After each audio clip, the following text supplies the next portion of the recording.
It's been a while since any of the domestic car companies made a small sedan, and their rationale is that, hey, nobody buys those things anymore. The reality is that small sedans are still popular, but the competition is fierce when you're up against cars like the Honda Civic, Toyota Corolla, Mazda 3, and this, the Kia K4.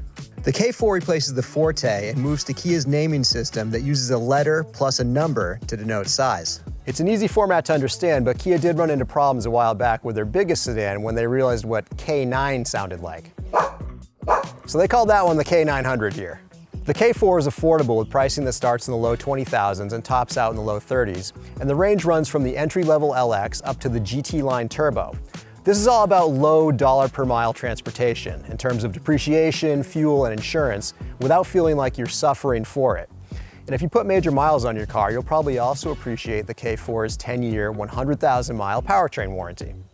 The GT line models get an independent rear suspension instead of a beam axle, and the Turbo here replaces the base 147 horsepower engine with a 190 horsepower turbocharged 1.6-liter four-cylinder. In our testing, the Turbo hit 60 miles per hour in 7.3 seconds and scored 35 miles per gallon on our 75-mile-an-hour highway fuel economy test. I do appreciate that Kia gave the GT line Turbo an actual 8-speed automatic transmission instead of a continuously variable transmission. However, they did tune this transmission for fuel economy above all else, as evidenced by the fact that we are sitting at 1,300 RPM right now. That's kind of what it's always trying to do. It's like, how quickly can we get the RPM back below 2,000? The solution to this, if you're looking to pass someone on a 2-lane country road or just have some fun, you can put it in sport mode. That'll make it a little bit more eager to downshift, or you can just use the paddle shifters. And there, now I'm in second gear.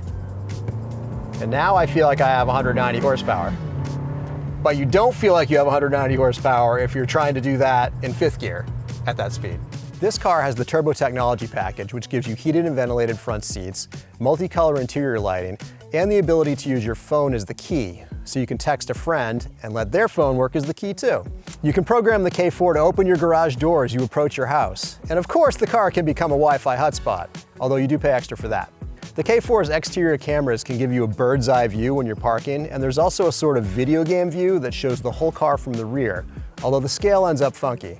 Oh no, my car shrunk! That's a nice feature too, that when you change lanes, the cameras on the mirrors show you your blind spot.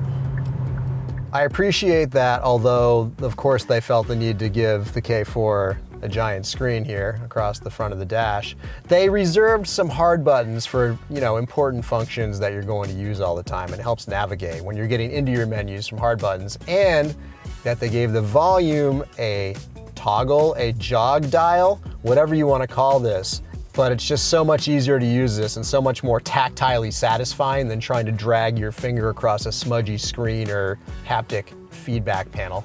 So the cup holder can deploy to the size of your beverage. It's like slapping on the cuffs. Kia definitely covered the bases on charging your devices. You've got 2 USB-C ports, you've got a 180-watt 12-volt charger, and you've got your wireless charge pad right there, in addition to the 2 chargers for the back seat. There's this nice clean line right here where you'd expect a door handle. It looks a little bit odd at first because it's not symmetric, but the door handle's up here, hidden in the pillar. Kia did brag a little bit that they did a lot of work on the back seat of the K4 to make it a nice place to spend time, even if you're an adult, and I buy it. I mean, I fit. In back, you can tell that this is a car that's based on something that's around $20,000. Like the plastics look a little bit on the thrifty side. But what do you want? I've got good leg room, I've got good headroom, I've got a cup holder armrest. I mean, this is a pretty good back seat for a car that's in this class. It's a good sized trunk, I think. For a compact sedan, that's a good sized trunk. And the seats fold down. Everybody thinks that they need an SUV. Sedans can be surprisingly commodious. Look at that. I always like to give props to a real spare tire. A sedan like the K4 used to be the default format for most cars, but now a sedan is almost a little bit rebellious in its honesty. The K4 isn't trying to pretend it can climb mountains or dominate racetracks, but it is affordable, efficient, comfortable, good looking, and it's got a long warranty. It's a rational choice for anyone who can admit that they need a rational car.